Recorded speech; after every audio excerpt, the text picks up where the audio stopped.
পার্থভূমি তাকে সঙ্গে নিয়ে ঘুরে বেড়াচ্ছে।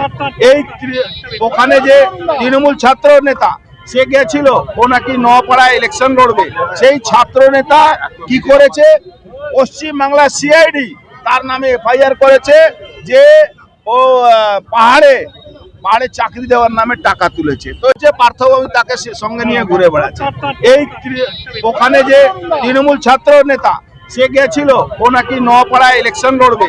সেই ছাত্র নেতা কি করেছে, পশ্চিমবাংলা সিআইডি তার নামে এফআইআর করেছে যে ও পাহাড়ে চাকরি দেওয়ার নামে টাকা তুলেছে। তো এই দলের মুখোশ আর মুখের মধ্যে অনেক তফাৎ আছে। বলছি, আপনি পরিবারের সাথে দেখা করবেন? দেখুন, পরিবার যদি আমাদেরকে এলাউ করে, নিশ্চয়ই আমরা পরিবারের সঙ্গে আমরা কথা। দেখুন, সবাই তো ভয় পাচ্ছে, তৃণমূলে গুন্ডাদেরকে ভয় পাচ্ছে, তৃণমূলে গুন্ডারা তাকে ঘিরে রেখেছে, পুলিশ চমকাচ্ছে।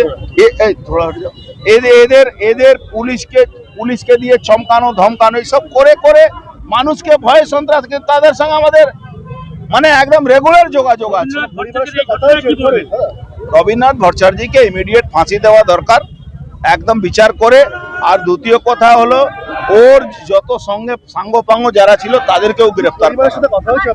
পরিবারের সঙ্গে কথা হয়েছে, তাদের বাড়ির লোকের সঙ্গে কথা হয়েছে, তাদের ফ্যামিলি ফ্রেন্ডদের সঙ্গে কথা হয়েছে, কিন্তু ওরা ভয় পাচ্ছে, পুলিশ ওদেরকে গিয়ে ভয় দেখায়। দেখুন, কোর্টে তোলা হবে, বিচার হবে, বিচার প্রক্রিয়াতে সাক্ষী গাওয়াই সব হয়, তারপরে তার সাজা নিশ্চয়ই হবে। কেন সিঙ্গল মার্ডার, সিঙ্গল ওকে কেস দিয়েছে, সিঙ্গল নাকি খুন করেছে,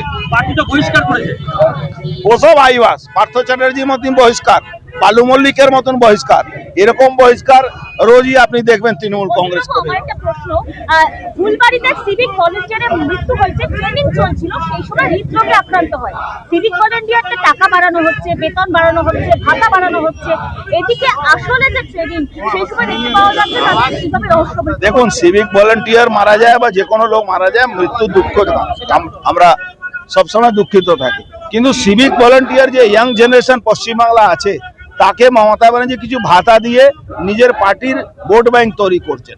আপনার আমার ট্যাক্সের টাকা দিয়ে ভোট ব্যাংক উনি তৈরি করছেন। আর নিউ জেনারেশন ইউথকে মমতা ব্যানার্জি একদম গর্তের মধ্যে ফেলে দেওয়ার চেষ্টা করছে।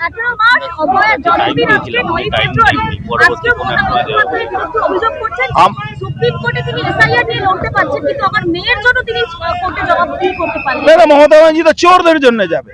দেখুন, একটা চোরের পরিবারে দেখবেন সব চোর হয়, একটা ডক্টরের পরিবারে বেশিরভাগ লোক ডক্টর হয়, ইঞ্জিনিয়ার পরিবারে ইঞ্জিনিয়ার হবে, পুলিশের পরিবারের লোকরা পুলিশের চাকরি পায় বা পুলিশের জন্য তার ঝুঁকি থাকে, আর্মি যে ফ্যামিলি লোকেরা আর্মি দিকে ঝুঁকি থাকে। ওই জন্য মমতা ব্যানার্জি চোর, আর মমতা ব্যানার্জি পুরো পরিবার এই চোরদেরকে বাঁচাবার জন্য সুপ্রিম কোর্টে উনি দাঁড়িয়েছিলেন। রোহিঙ্গা মুসলমানদেরকে আমরা সিপি কাছে যাওয়ার জন্য টাইম চেয়েছিলাম, সিপি আমাদেরকে সময় দেয়নি, যেহেতু পরীক্ষা আছে, নাহলে আমরা এখনই রাস্তা অবরোধ করতাম। কিন্তু আমার আপনার বাড়ির ছেলেরা পরীক্ষায় আছে, আমরা চাই না তাদের হ্যারাসমেন্ট।